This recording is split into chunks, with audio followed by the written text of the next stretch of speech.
Hello, everyone, and welcome to Rob Has a Podcast. I'm your host, Taran Armstrong, and I am here right now today with Rowan to talk about The Circle, Season 2 on Netflix, US, Episode 3. Rowan, how you doing? I am absolutely wonderful, Taran. I cannot, honestly, I've just been itching to talk about more Circle content because, as you know, here in the UK, we have been drowning in Circle content. Like, we've had influencers and blockings out the wazoo. So there was a little bit, I'll admit, a little bit of Circle fatigue setting in. Like, I wasn't really as hyped for this season as I should have been. But I am delighted to report. I am so delighted to report that it is delivering. I am loving this season, Taran. I don't know about you. If you've got any Circle fatigue, you are used to like Big Brother marathon TV shows. So I mean, you're probably okay. But any Circle fatigue setting in? Well, that is interesting. So I watched the first episode and I was a little bit lukewarm on it. And I was like, it's still warming up. It felt a little awkward. But episode 2 really brought me in.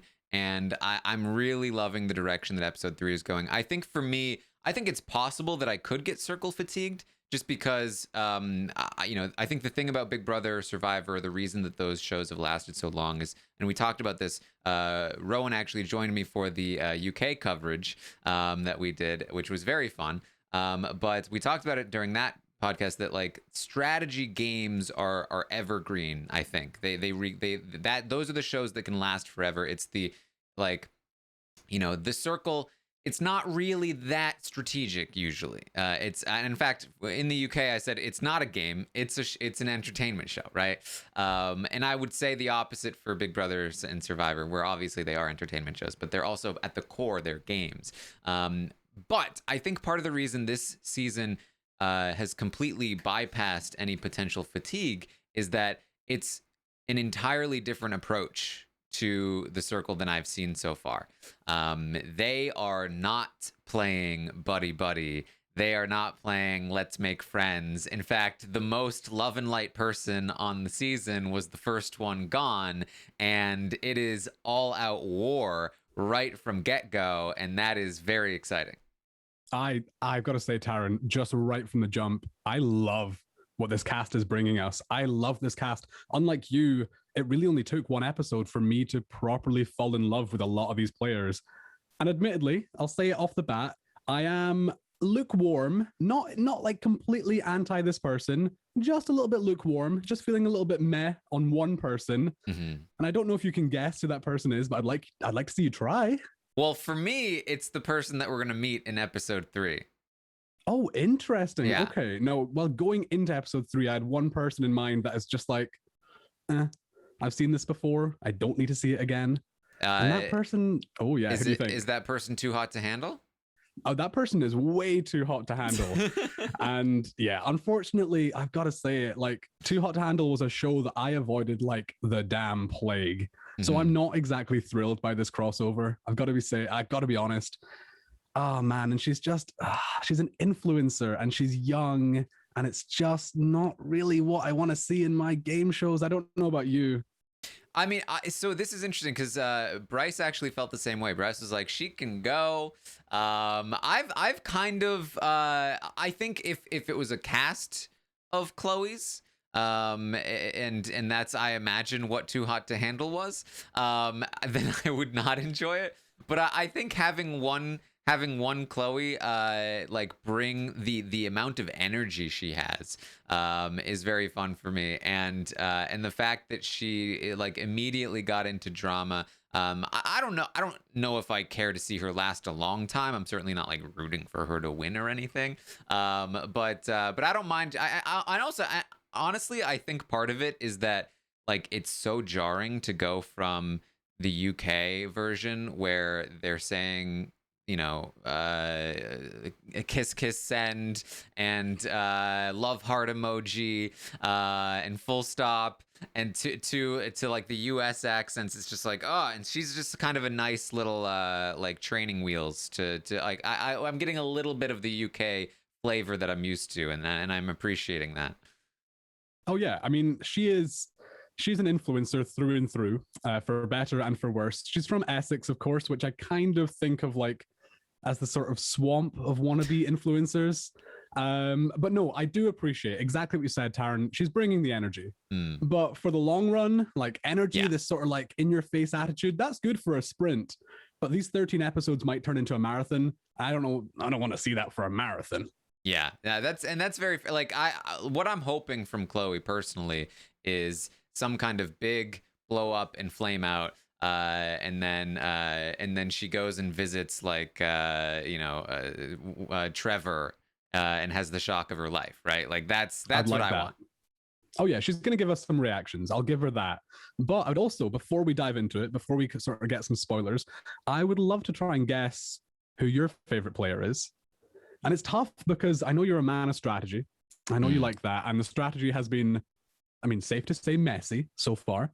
But I think that you might be Team Terralisha because she is bringing a little inkling of strategy, messy, but it's something, you know?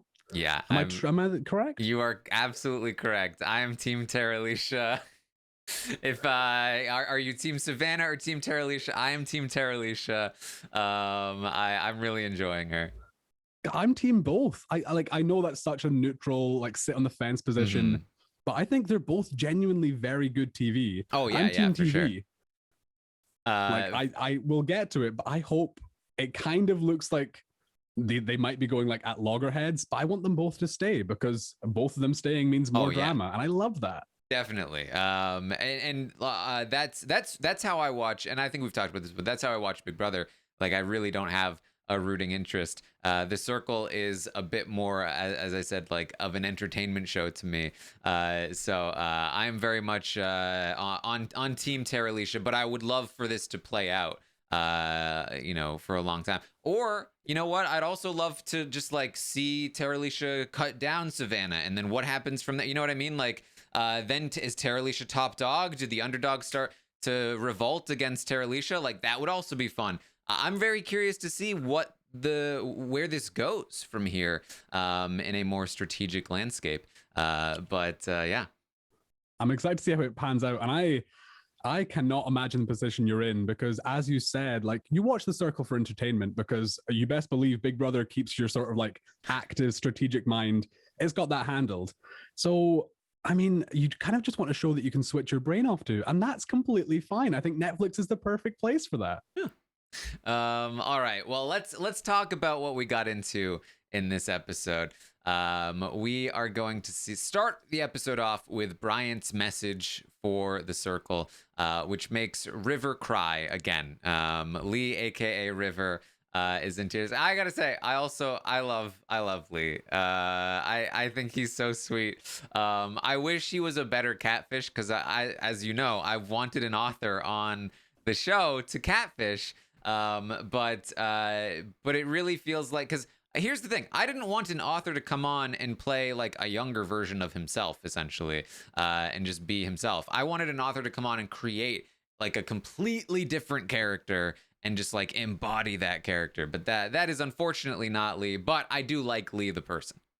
Oh yeah, we've discussed it in the past in terms of like what careers might lend themselves perfectly to being a catfish, and we mentioned maybe actor, but author was the one that I believe you yourself mentioned. Like, yeah, that could have real potential. And I don't think we've quite seen it. Again, only episode 3. There's still plenty more Lee to see, but I don't think we've quite seen it because he's trying so hard to kind of insert this youngster lingo in there, which can come across a little bit cringeworthy at times. I love Lee. It's lit. I'm a big Lee fan.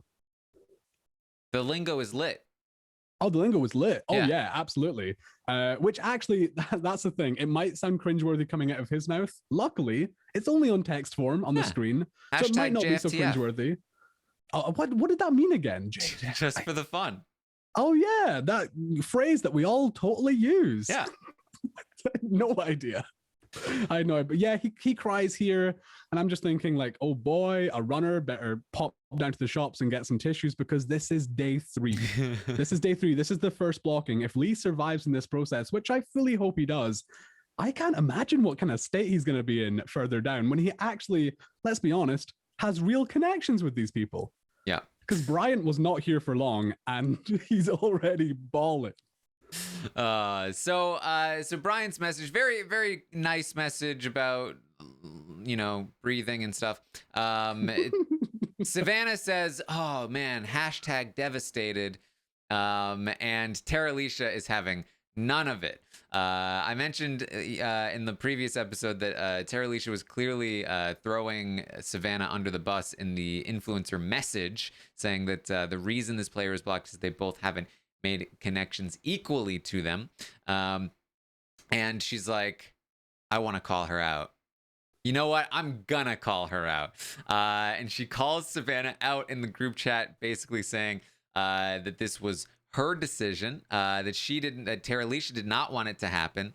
And Savannah's like, whoa, no. It was a hard decision, but it was also a joint decision. And the tension that was there in the influencer chat has boiled up to full-on battle here. Exactly. I mean, this is the starting point. This is where the tsunami of messiness begins that we will enjoy throughout this episode. And it's so strange because being influencers, usually they bring the influencers closer together and they can sort of openly discuss who they're vibing with or who they might like make an alliance with. I mean, we'll see over the course of this episode, it has created a wedge between Savannah and Terralisha that I don't know can be repaired. They just seem like two completely different people. And I don't think, it's irreparable in my opinion. Well, I think part of it is that they're very similar, right? They're very similar and they came together based on that similarity, but they happen to have talks with different people and they bonded with different people. And so they came in with competing interests and they both wanted the same thing, which was their own interests. And so all of a sudden their similarities are causing them to butt heads. And now they are both doing the same thing, but in different directions. And that's part of what makes it so fun. It is crazy as well because this little spat that will obviously spiral out of control and we don't know how it might end. But this little spat, they're both in such powerful positions. Like they're both influencers and somehow they both leave this with their games being worse. And the crazy thing is, this is all over Bryant. Bryant, who was here for like 2 minutes. Like, how is this happening? This should just be an easy blocking. Bryant, who I should remind you as well, was last in the ratings. Mm-hmm. Like, this should be such a rudimental, just like simple blocking. But for some reason, it's causing some damn drama up in here. And I'm loving the messiness. Like, keep it coming. Like, you might like thrive off of seeing good strategy. I kind of just like messiness. All right. Well, River is obviously team Terralisha. She's his big sister. But he's gonna try to distract the chat here from this, and he's by the way, who the Lance? Good point. I am with you on that because it was teased at the end of episode 2. And man, I knew I was lined up to be on this podcast with you for episode 3, and I just crumbled in my chair because I knew this was going to happen. Lance Bass was teased in the trailer, and I knew that I would have the episode discussing bloody Lance Bass, who, by the way, I've got to hold my hands up. I've got no idea who this guy is, or I had no idea. I've got no idea. Like, I had never come across the name ever before. I don't want to be like that young, annoying guy, but I think he was before my time. I know NSYNC, but I don't know who the hell Lance Bass is. You didn't know what NSYNC is? God, see this is the thing. I knew this would happen. I would start off the podcast by saying I like dislike Chloe, don't know what she's bringing. But then we're going to go through the podcast and Chloe's got some funny moments. I knew this would happen. I knew I'd end up eating my own words. Yeah. I knew this. So it has to, I love that Chloe is like, she sees the photo of Lance. She's like, ooh, and is like super interested in Lance before she even knows that he's like a pop star. And then she's like, oh, he's 41. What? He looks like he's been in he looks like he's from a boy band. I mean, for not knowing who he is at all, I mean, she clicks on pretty quickly. There you go. Give her credit. Oh, I've got to ask you as well. What do you think? This was weird to me. This struck me as really weird. What do you think about them teasing the upcoming player the night before? Definitely strange. I mean, I guess I think the thing is that if you have Lance Bass on your cast, if you actually had Lance Bass on your cast, it would be a big deal, you'd want to make a big deal of it, right? So if Lance Bass just, if they were like, okay, who's the new player? Let's wait and see one of 8 faces on our board. Oh, it's Lance Bass. Like, that would have been more suspicious. But like dropping the boom Lance, I think does kind of add to the credibility to some degree. I get that because, I mean, we'll discuss it throughout the episode. It does add to the credibility because if I was in there, I'd be sort of seeing how Lance Bass is being treated differently than other contestants, and that would lend sort of credence to him being a pseudo celebrity. Yeah. So we're going to be introduced here to Lisa, Lance Bass's personal assistant for 14 years. She is going to be catfishing as Lance Bass. She calls herself a Pop-Tart, which I guess... Sorry, there is something happening in my flat. I think it's gone now. I kind of felt like an earthquake, but I'm in Glasgow and we don't get earthquakes here. I apologize for that. I thought for a second that you were looking for a Pop-Tart. You were like, is there a Pop-Tart somewhere in here? I can just looking to the heavens. Yeah. Just looking to the circle gods trying to explain this. Yeah. But Lisa, yes, sorry, I interrupted. No worries. Lisa feels like she can portray Lance well. And you know, this is not like, I think the video message from Lance helps add some credibility here to us in terms of where we see Lisa as, because like it would feel weird if it was like, yeah, I've worked for Lance for 14 years and now I'm gonna catfish as him. Like, does he know you're doing this? Like, okay, he's supportive. Okay. Well, that's the thing. I've got to say now, I have done a hell of a lot of research into Lisa because she was on my episode, so I thought I would do a deep dive. Number one, what I appreciate about Lisa is she applied for the show. She's not a recruit, and I think this is quite a recruit heavy season, so I've got to give her a little bit of credit for that. I'm always going to side normally with the people who applied for the show over the people who just have a nice Instagram and were plucked out of obscurity. But yes, as I sort of mentioned, I went full. Oh my God, that rattling's back. I don't know if you can hear it, but I apologize for it. I went full techno, like Sherlock Holmes. I learned so much about Lisa. So much. Like, number one thing I learned is that the internet is not a safe place. You can learn anything about anybody on the internet. Like, Lisa is relatively unknown, and I found out where she studied, what she likes to do in her free time, which is reading and baking and true crime, by the way, if you were curious. But the main thing that I found, the main sort of rabbit hole that I dived into was she made one appearance on one episode of the Lance Bass podcast. And RHAP listeners, I took one for the team. I listened to that episode. Actually, no. Full disclaimer, I listened to 10 minutes of the episode because it was a tough listen. She was a special guest on it, but man, I'm going to throw some Lance shade here. I don't know who he is, so I don't really care. Lance is a sort of attention black hole. And despite Lisa being the guest, I was there for Lisa content. I heard maybe 2 words from Lisa and everything else was Lance Bass. So I was like, I'm not going to learn anything from here. But yeah, I did my research into Lisa. She seems like a nice lady. Just a nice lady. I like how we had this whole spiel. You went through so much research and your conclusion is, yeah, she seems nice. Oh, I was hoping that I was going to find some sort of like scintillating detail, like, oh, she did this in a past life or something like that. She's just a nice lady. I don't know if she's cut out for reality TV, but she's a nice lady. Well, there you go. She's going to have some brunch with Bass. Miss Chloe's very excited about this. She says that Lance is already rubbing everyone up the right way.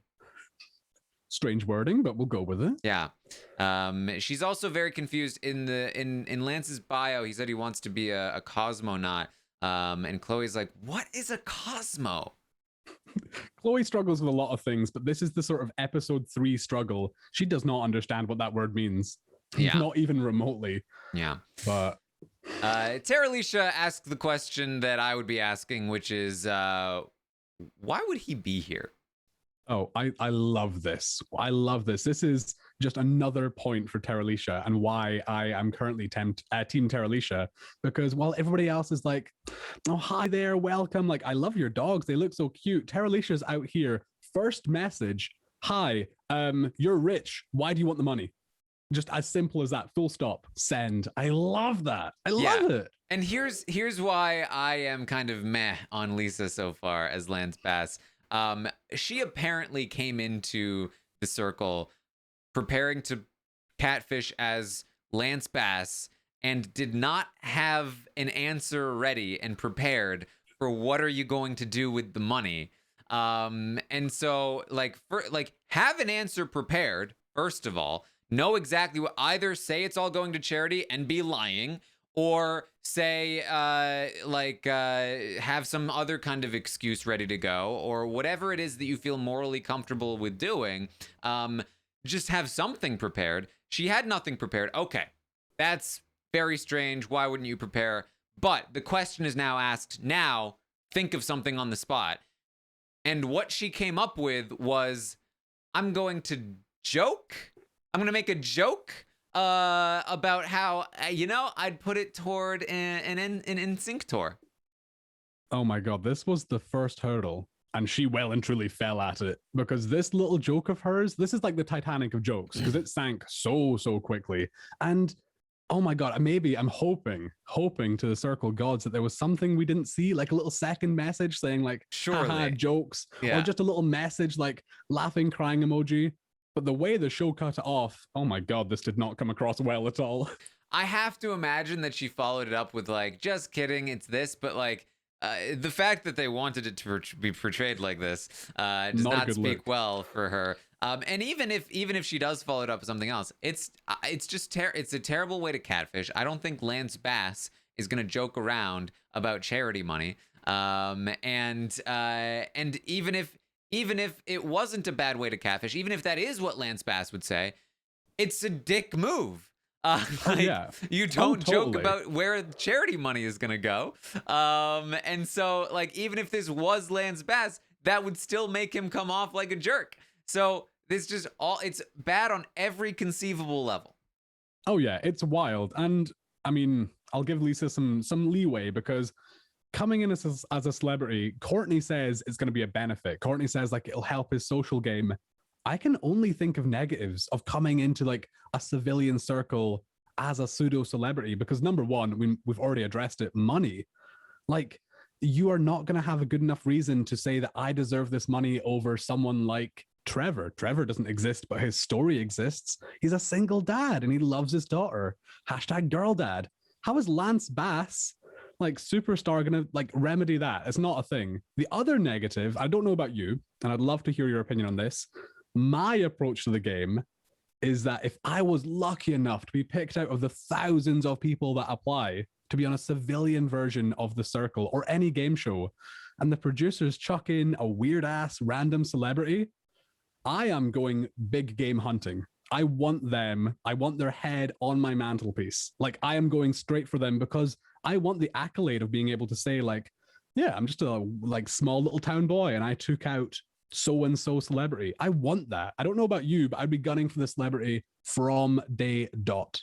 I hear that, and I think that there are some people that would, but I think probably more often you will get people who like that might be their instinct. Like, oh, I want to take this person. I don't want them to win my show. But then they're gonna start thinking, I mean, what are the chances of me winning this thing? What if I could actually become friends with Lance Bass?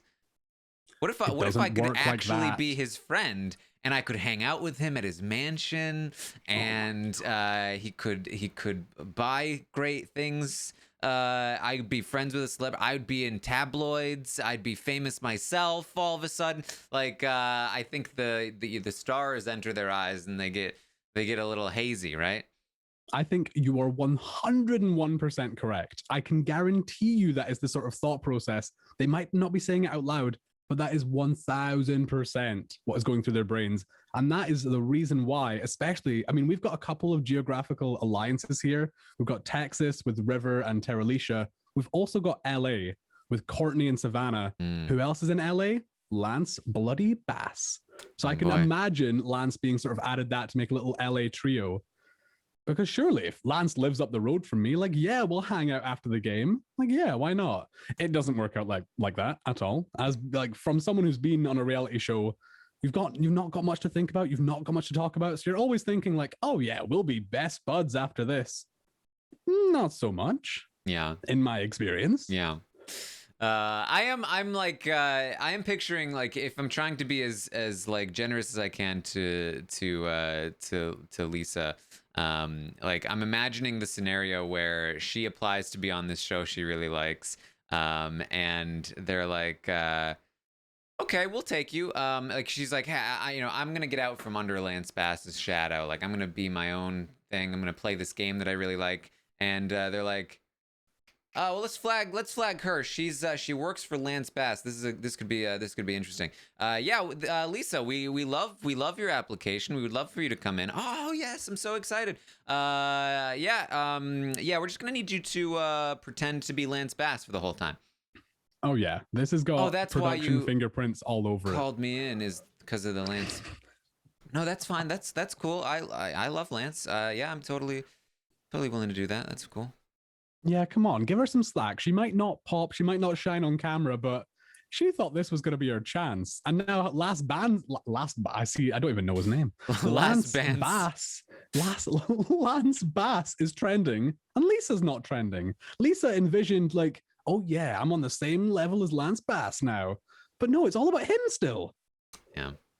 But sad. Hey, that's just one scenario. She might have come in like, I'm ready to go, Lance Bass. Anyway, we're gonna get some other conversations going on. Emily's gonna talk with Trevor. Opens up with some sports talk, which really gets Trevor suspicious that Emily knows too much about sports for a girl. Yeah, that's a bit. Come on. I mean, I actually like this from Jack because Emily, what we've been shown anyway, is Emily's pretty one-dimensional. She's the wine girl. Yeah. And there's not much else about her. But no, this is good because I think it's opening up about something that Trevor, or the sort of profile picture of Trevor, might like as well. Because in Trevor's profile picture, he has a Yankees hat on. So Jack has clearly seen that and thought like, oh, this dude's into like New York sports. Like, let me talk about the Giants with him. I thought that was clever. Yeah. It didn't really work out well. In fact, Emily didn't really make a lot of connections with Trevor until she brought up the family. Yes. I think that's the inroad with Trevor. You wanted to open up about his fake family values. Exactly. But you can see him going from like, I do apologize. Her going from suspicion to just elation because Emily's brought up her daughter. Mm-hmm. You can see it. It's such a snap change. Yeah, Emily says the best lies take root in truth, and that's what we say all the time with catfish. Be yourself with just a different profile picture. And talking about family does seem to bond them a little bit. What we do not know necessarily where this is going to go in terms of how much Trevor cares that she thinks perhaps Emily might be a guy. You know, the Circle is really showcases how much gender stereotypes are alive and well in the world, because this is like one of the more constant things of like, a guy wouldn't do this, a girl wouldn't do that. This screams boy to me. And like, obviously in a scenario like that, you know, you have a near 50% chance of being correct, and they're usually wrong. Exactly. Like Trevor may have gotten this one right, but like we've seen the people get these wrong all the time. Like, surely this is not a guy thing. This is only a woman would do this. I think that is such a risky approach with a reality TV show like this, because a lot of the sort of like usual standard gender stereotypes and stuff like that, they're not going to apply to reality TV show cast. Mm-hmm. Like, reality TV show castmates are cast because they are different. They break the stereotypes. They are the ones that you pick out of a crowd because they're different. So yeah. I don't think having that sort of basic stereotype sort of leading you, I don't think that's good. Yeah, and it's because it's like saying like, oh, this must be a guy because she's too into sports for a girl. Like, that's very stereotype. But like when somebody does # plus I'm a fun guy, Like that screams woman, not because only a woman would do that, but because only somebody that's not a guy would say, I'm a fun guy. Like it just screams, I'm a guy. I'm a guy, guys. Guys, I'm a guy. But it has nothing to do with stereotypes necessarily, right? So there's a difference there. Oh yeah, like Trevor's not playing this game well, and admittedly, her suspecting that Emily might be a guy. I mean, I think we've seen footage of Trevor suspecting just about everybody, so it's not exactly special. It doesn't mean she has a great read or anything. I mean, she's at least trying. All right, there's another thing that happens a few times in this episode, and I'm hoping that you can help me with this because I am perplexed. Courtney has some interesting workouts. I love this. The starfish, which I believe is like it's something like that. And that I kind of understood that one because it's like a half jumping jack almost, right? Like I almost got that. But then he also is doing like the wiggle or something. The second one is the best one. It's like a silly salmon sort of dive, but no water involved. Like Courtney is the Peloton motivator that we all need. I don't own a Peloton because I'm not like a rich suburban mum, but I would love to just like have Courtney as a gym buddy because whatever he's doing just looks like fun. Why it's are not like all lifting his weights or workouts going on a treadmill. Aquatic? Why does he have to pretend that he is a fish in water trying to get out of it? What is that the theme? Is that how he always works out, or is that just one theme and then other workouts it's like, now I'm a desert creature crawling in the sand? Like I don't understand here. I love it. I hope this progresses through the episodes. Like we've seen starfish, we've seen silly salmon. Like what else could he go to next? He's gonna go sea cucumber, pencil rolls on the ground, just something like that. I hope it continues. There's no explanation. There's nothing. No explanation whatsoever. Not even a silly comment by the narrator. Oh man. Okay. Well, when you brought her up, so we'll have to talk about the narrator here. Man, Taran, how do you feel coming off a season of the Circle UK? It's frankly, the narrator makes that show. Yeah. I can't deal with it, Taran. She is like I like Michelle as a host. She's great, but as a narrator, wow. I've never had narration that is so bad. Yeah, it's so unfunny. I think it's especially in contrast with just having come off of the UK show, because I remember being disappointed in the narration last year when I watched the Circle US, but it wasn't right off of the Circle UK, so it was a little more like it's fine. It's not gonna be the UK, but it's fine. But the combination of the writing is clearly not as good, and she sometimes delivers the lines fine, but I feel like probably 50% of the time there's no energy. She's just like super monotone, like, and now we're going to move on to Courtney.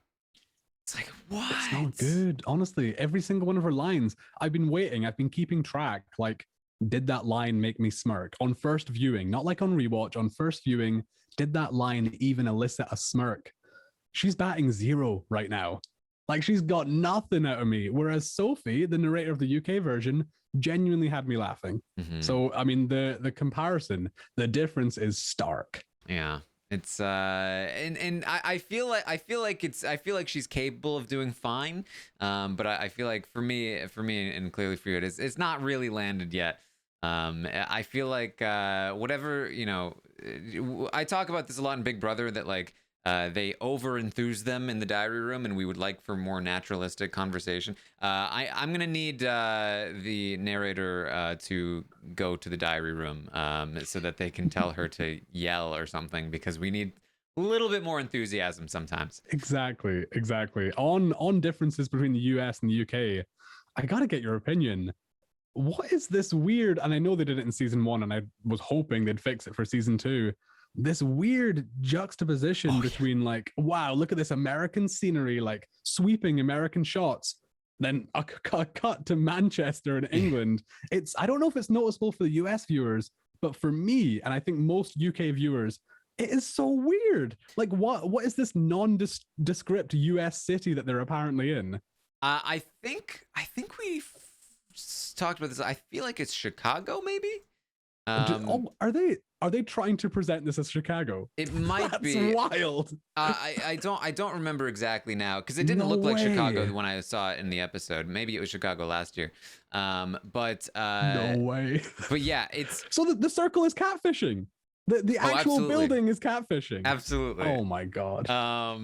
But yeah, it's jarring for me because I've been watching. I feel like if I hadn't watched the UK version, I wouldn't notice. I would just think random city, random building, and it wouldn't mean anything to me. So, and that's what they're going for, I think. Exactly. It's when they show a little snippet of the houses in the background. Like I can't describe. There's just something like an unwritten rule that UK houses look so different to US houses, and it's just whenever you get a little glimpse of that, it's like, oh, the gig's up. Like this whole faux pas, this whole faux is just broken. Yeah. All right. Well. Back to the game. Savannah is going to start to work on building her army here. She says she doesn't trust the girls. She knows that Terralisha and Emily are close. Emily and Chloe are close, so she can't trust any of them. And so she's going to go and talk to Courtney and throw Terralisha under the bus, saying, hey, basically, Terralisha was trying to get rid of you, but don't worry, I protected you. And Courtney says, well, Terralisha has made an enemy of me. Savannah says she is not to be trusted and they need to find more numbers. I can't even blame Savannah for doing this because it was Terralisha who frankly didn't play very well, and she showed her hand to Savannah. Now, admittedly, at that point, I don't think Terralisha quite had the animosity towards Savannah, but she certainly showed her cards, and I don't blame Savannah for using that to maybe make friends with Courtney or maybe paint a target on her influencer buddy's back. I can't blame her. That's just playing the game. And I think they do need numbers because when I look at Terralisha versus Savannah, it definitely seems like Terralisha has a leg up. She's going to start the True Colors chat with her, Emily, and Chloe. She throws Savannah under the bus for not being #girl gang. And they talk about a strategy being needed. But when I look at the numbers, right, if now that Terralisha has sort of pulled in the girls, those are 2 numbers. We know she already has River, so that's 3 plus her is 4. The other side is Savannah, Courtney, and then there's Trevor and there's Lance. Trevor, as we know, is already kind of attached to Chloe, but also has connections to Savannah, bonded with Savannah, but now has also talked to Emily. So Trevor's kind of up for grabs potentially, but I would guess would lean more toward Terralisha's side, which means if you're Savannah, you need to start pulling Trevor as soon as possible. You need to start talking to Lance as soon as possible because you are already behind. There are already 4 guaranteed numbers on the other side, and that's half the house. So she needs to get working. I'm not too sure. I'm happy that you did the numbers, by the way, because I'm not a numbers guy, and I could kind of I knew I could rely on Taran to do it because that is your resume. That is exactly what you do. That's your wheelhouse. But I don't know if she has, because Savannah saved Trevor, didn't she? So surely there's got to be some loyalty there. That was only a couple of days ago. It's definitely possible, but I think that the problem is that if it's Savannah and Courtney versus the world, I think Trevor goes, thanks for saving me. So that's why I think they need to get in with Lance as early as possible and then maybe start a 4-person group with Lance, Courtney, Savannah, and bring in Trevor and be like, hey, Trevor, how do you feel about that whole Terralisha thing? Don't bring Chloe into it. Just focus on their own bond. Try to pull him into some kind of group, or at least just talk to him individually and try to make sure that he's in good with you. Hopefully, because all you need is for those other people to rate you highly enough to keep you in the good books and rate the other people low enough to prevent them from being an influencer and blocking you, right? So I think that should be the plan here. But I think she's starting from behind, so I do think she needs to work. I mean, either way, despite who's on whose side, let's just revel in the fact, I am delighted that Terralisha is also going on the offensive against Savannah, and Savannah's coming for Terralisha, because it's so often in the circle, because the channels of communication are so broken and so weird, that you quite often find it being one person just actively targeting the other one, and the other one has no idea. Yeah. like just had no idea that they've got a big old target on their back. But this is the perfect situation. They're both coming for each other. They're both creating their armies, and they're going to go to war. Like, this is what we want to see. This is exactly what we want to see. Yep, absolutely. So we get a game of truth or dare. And I felt like they really did a couple of people dirty here. They did one person dirty here. Because the first part, we get River, who chooses truth. River's asked who will be an influencer in the next rating.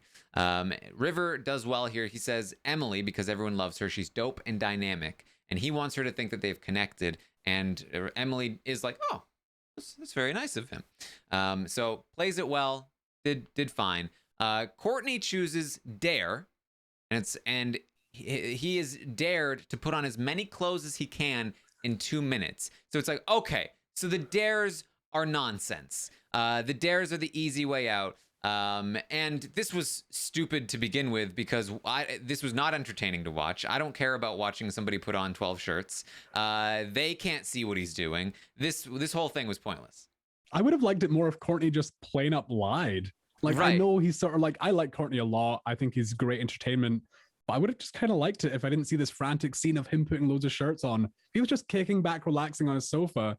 Then he went into circle chat saying like, yeah, man, crazy. I got 13 t-shirts on right now. You'll never believe it. I'm so hot right now. Yeah, just do it. Like, why? Come on. You don't need the camera time. Yeah. So then Emily's like, okay, I'm going to choose the cop-out answer, but that's fine as long as I don't have to reveal anything. I'm going to choose dare. And the dare is to send an emoji to your BFF. And like, here's the thing. I'm totally down for you choose dare and, oh, you thought dare was going to be easier than truth? Nope, we got you. You don't take the easy way out. You have to send an emoji to your BFF. That's perfectly fine. Except they had just given Courtney the cop-out dare. You can't go easy on Courtney and then screw Emily over right after. Come on, guys. Give everyone an equal level of difficult choices here. It was such a bait and switch, and it wasn't fair. It really isn't fair, but I have come to terms with the fact that the circle isn't fair, and it's just there for entertainment, really. And I love this. But that was the thing, though, is that I don't think Courtney's was entertaining. For entertainment, I would have liked to see Courtney also do something difficult. True. Expose a little bit, because that's the thing as well about Courtney. I don't really need a scene of Courtney like frantically putting on clothes. Yeah. I kind of want to hear Courtney talk. Exactly. Like, he's funny when he talks or is doing exercises. That's another thing that he's just great at. But yeah, I dare you to exercise without being a fish. I can't do it. He's got to get ejected from the circle. It's just he cannot do it. But no, I liked it because, I mean, production, we've talked about it in the past. They are the puppet masters with the strings. And I kind of like it when the players think they've discovered a loophole. They think they've discovered the sort of path of least resistance.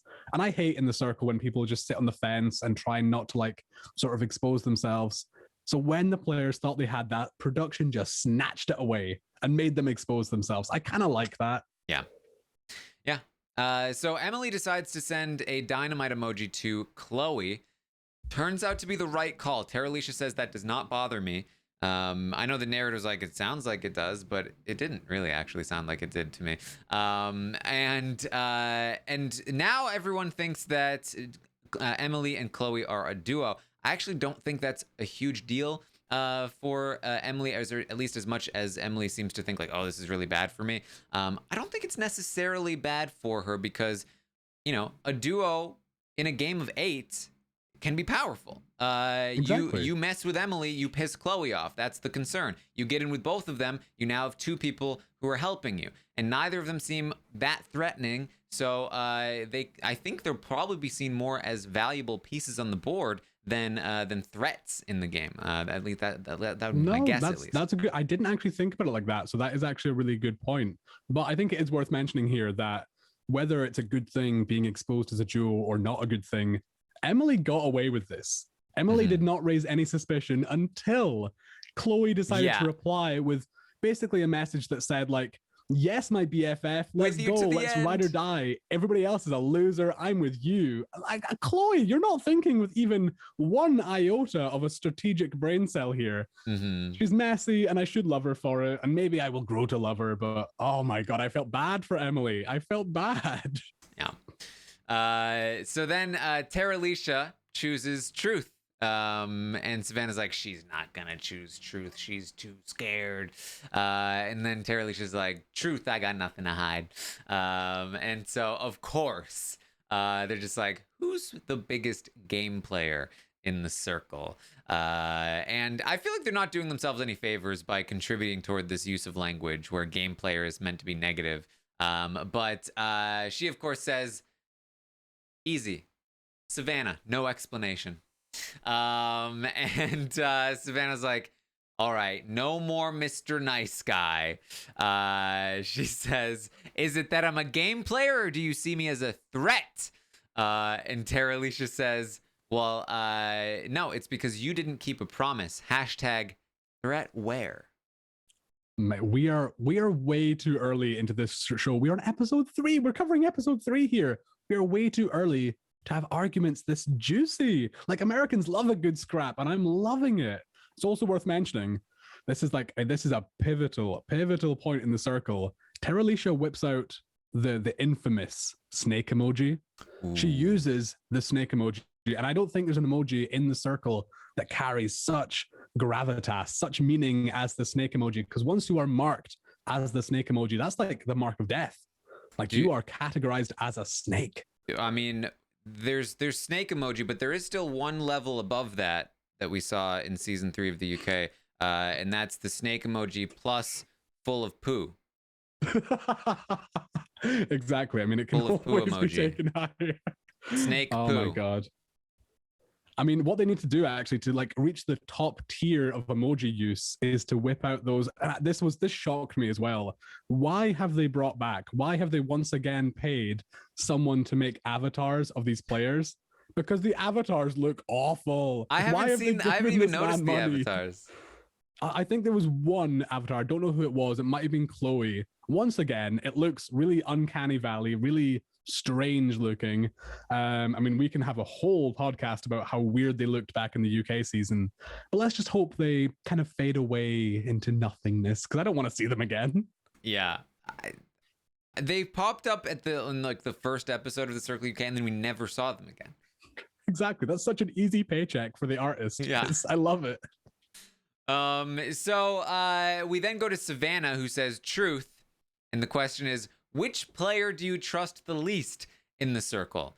And I have a question. Which cliffhanger do I feel the least enthused by? And the answer is, this question is the end of the episode. Before she can respond with Tara Alicia, they decide to end the episode. How could this possibly be a cliffhanger? Even if, what, they're gonna come back and then she's gonna say Chloe. Like, okay, I don't even like she's just gonna say Tara Alicia. She just got it. She was just in a fight. You're just cut in the middle of the fight. It's wild. I was watching on Netflix, obviously, watching the bar sort of like move closer and closer to the end. Like, no, come on. The circle is famous for its cliffhangers. They're not going to have one this meaningless, this rubbish. But yes, they have surpassed our expectations. And yes, they've gone for the worst cliffhanger I've ever seen. And I'm ashamed it's on my episode. But yes, that is the hand I was dealt. I was in my notes. I wrote down Tara Alicia in advance because I was like, exactly. I'm so confident that she is about to say Tara Alicia that I'm gonna write it right now so that I'm prepared to write whatever explanation she's got. And then the episode ended. I was like, I guess I have to delete this. No, I'll bet every single little penny in my bank account that the first line talking about episode 4 is you going to be like, yeah, of course it was Tara Alicia. Of course it was. Yeah. But yeah, I mean, thanks, Netflix. I mean, I guess it's not as bad as the UK version when we'd have to wait a whole night just sitting on this. Like, why have they done this? At least we can just sort of like press next. That is very true. I feel like I'm probably more upset with the cliffhangers than most because I'm actually watching the episodes individually, at least right now.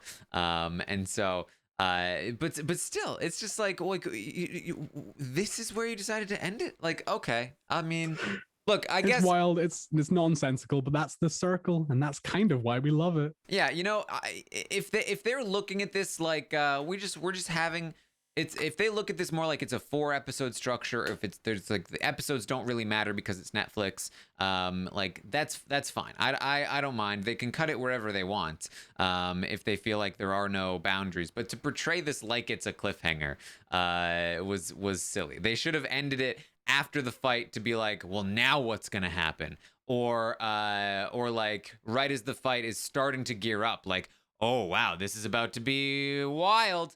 But instead it was like right as the fight was basically about to end, I imagine. Like this is the last bit. Strange choice.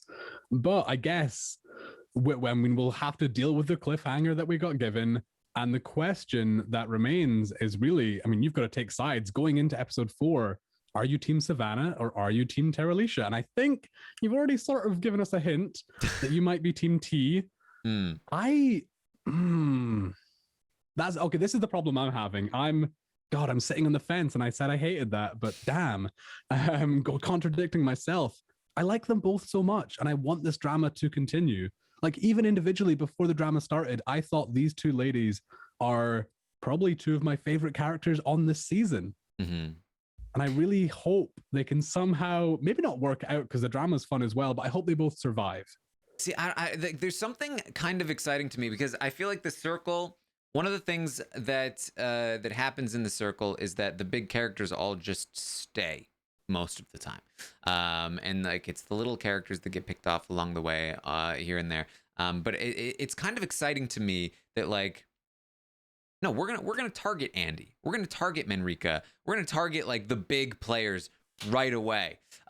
You were an influencer last round. Guess what? You're in danger this round because we're coming for you. I like that there's danger in the Circle, and if Terralisha or Savannah are targeted quickly and they leave soon, like I on one hand I don't want them to leave, but on the other hand it's like, ooh, we're not playing around here. Like let's go. I think it sets a fantastic precedent for the rest of the season. And it really gives us hope that they might not be this sort of like one big alliance that makes it all the way to the end. It's usually the OGs. But if there's so much turmoil, so many arguments within the OGs, like they're going to splinter off. And I'm kind of excited for that. Yeah. So I think that's what we have here for episode 3. I have still not watched episode 4. I feel like I've seen the general sentiments. People are pretty pleased with the first 4 episodes at large. So I'm hopeful that we'll get something good here. But yeah, that's where we are. And I'm excited. Oh yeah, I'm seeing a lot of positivity, which I mean, I'm sure you agree is refreshing after the season of the Circle UK that we've just come off of. I, as well, am completely unspoiled for episode 4. Do not know what's going to happen. I mean, I know what I'm going to do straight after this podcast, and that's watch it and find out just how wrong all of my takes were. I'm going to take a little bit of joy in that. I'm excited to see that is the risk that you run by podcasting about these episodes.